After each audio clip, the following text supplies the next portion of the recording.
Je vous remercie infiniment, Monsieur le ministre, Monsieur le Président, Monsieur le Recteur, Messieurs les professeurs, Messieurs les ambassadeurs, chers amis.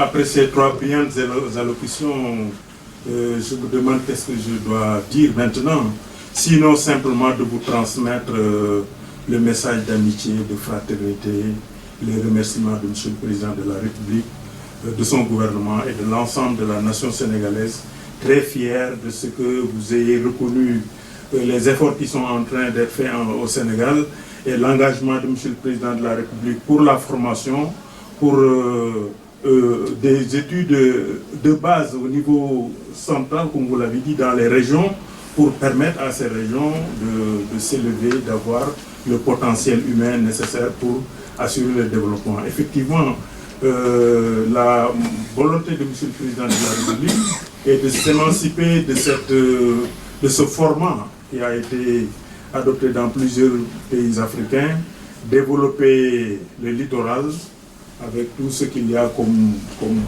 plage, comme hôtel de luxe, comme infrastructure moderne, au détriment du centre.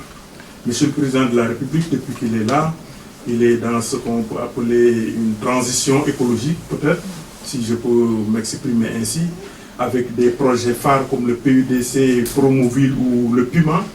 Il est en train d'injecter à l'intérieur du pays et sur des moyens propres, sur des fonds propres qui n'attendent pas l'extérieur.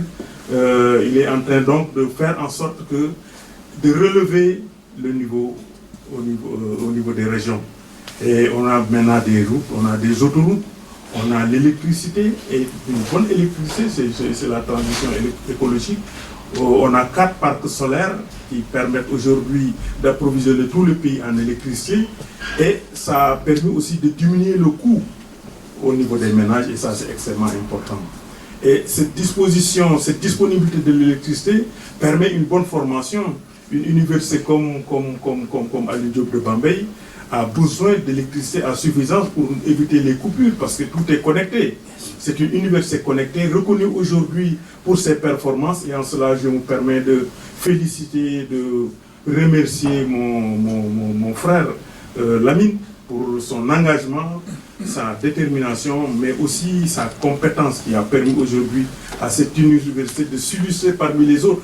Parce qu'il n'y avait que Cheikh Anta Diop et UGB, Gaston Berger, mais en temps on a créé beaucoup d'autres universités, mais aujourd'hui c'est l'université de Bambey qui est citée en exemple pour ses performances, et ça c'est grâce à sa vision, à sa clairvoyance, à son engagement, et peut-être à sa proximité aussi avec les hautes autorités de l'État.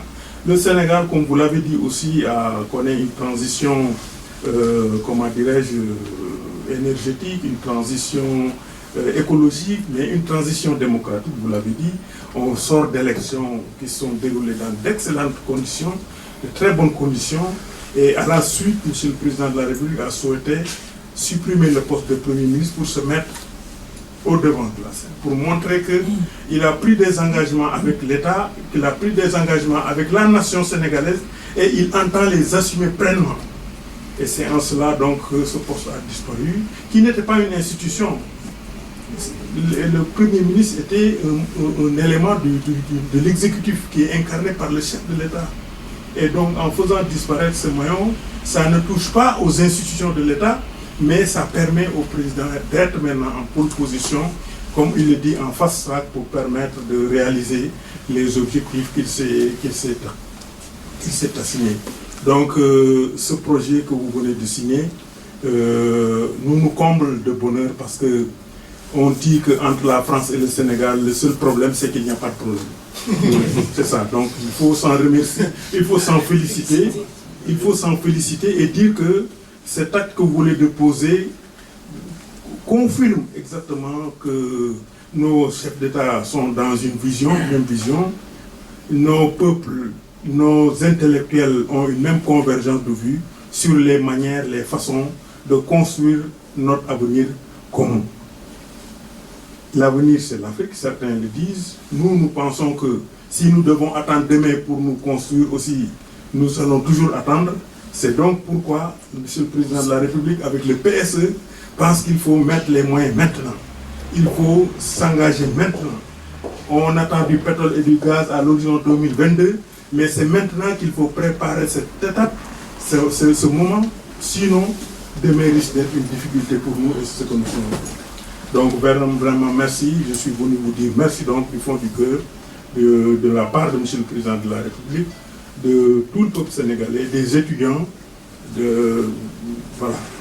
commun des Sénégalais que j'ai le bonheur et l'honneur de représenter ici et souhaiter que ce projet aboutisse et donne tous les résultats escomptés. Je vous remercie.